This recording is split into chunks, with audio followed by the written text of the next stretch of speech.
Shkojmë me episodin e parë. Viti liturgjik. Çfarë është viti liturgjik?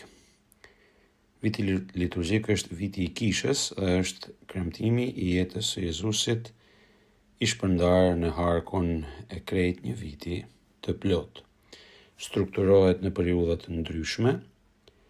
Qendra e vitit liturgjik është triditëshi i pashëve që kulmon në të dielën e pashëve.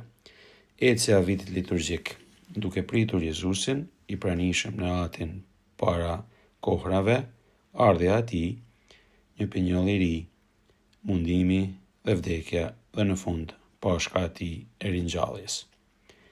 Viti liturgjik përbëhet prej 52 javësh, si viti civil, ka një renditje të ndryshme sepse bazohet në liturgji, domethënë në lutjen e kishës.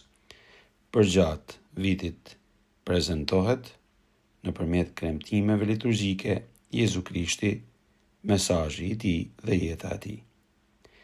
Prezantohet edhe kisha nëpërmjet zojës bekume, figurës së saj dhe të shenjtërve që kanë jetuar në plotësi mësimin e Jezusit. Pra mund të themi se viti liturgjik është ecja e të krishterëve për të njohur dhe pranuar Jezusin